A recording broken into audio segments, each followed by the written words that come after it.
Sampai sekarang di pesantren Sebagus, kalau adzan itu yang berdiri 2 orang,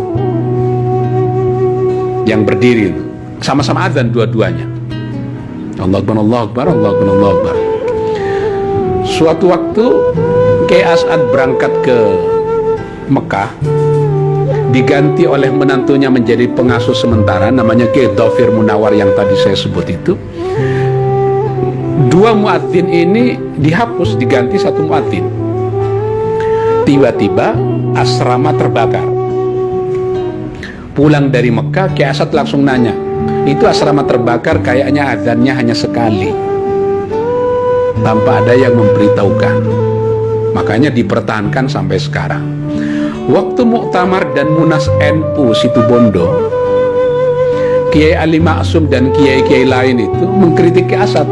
Ini apa takbirnya kok salat 2 orang bersamaan begini? Apa jawaban Kiai As'ad? 1 adzan untuk memanggil orang salat, 1-nya untuk mengujir setannya NU. Nggak tahu setannya yang mana itu, pokoknya begitu penjelasannya. Ini nggak ada di dalam kitab-kitab fikih salat dengan 2 muadzin berdiri itu. Yang agak ngeri itu kalau menyangkut orang lain. Ustadz dipanggil, ustadzah dipanggil, dikunci di dalam kamar, itu istri kamu. Ini saya, di mana itu penjelasan fikihnya? Ternyata ada ustadz yang nanya kepada Kiai As'ad, gimana itu Kiai? Gini, orang tua zaman dulu itu ketika menyerahkan anaknya untuk belajar kepada saya, dengan sendirinya juga menyerahkan kewaliannya sama saya. Jadi kalau saya menikahkan dia itu, saya bertindak sebagai wali mujbir menggantikan bapaknya. Di mana itu sekarang yang bisa begitu? Nggak berani kalau saya itu. Nggak berani begini aja udah dituduh macam-macam kan?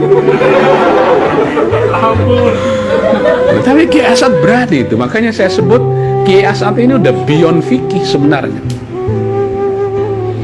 Kiai As'ad pernah menjadi anggota Majelis Konstituante. Kiai As'ad mengumpulkan terlibat di dalam peperangan melawan penjajah, terutama Jepang. Pesantren Sebagus itu berkali-kali kena bom, dibom di tengah pesantren itu. Nanti tinggal dibilang, wah itu ambil itu semangka, itu jadi semangka bener itu. Nah, Kiai As'ad itu adalah kiai yang tidak hanya kiai intelektual, tapi juga kiai yang gerakan. Makanya wajar kalau 2016 Presiden Jokowi ini menetapkan Kiai As'ad sebagai pahlawan nasional, karena perannya di NU cukup besar, perannya di dalam menumpas kaum penjajah juga cukup besar.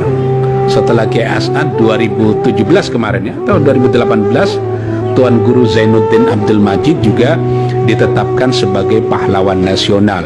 Sebelum Kiai As'ad ada Kiai Wahab Hasbullah yang juga ditetapkan sebagai pahlawan nasional.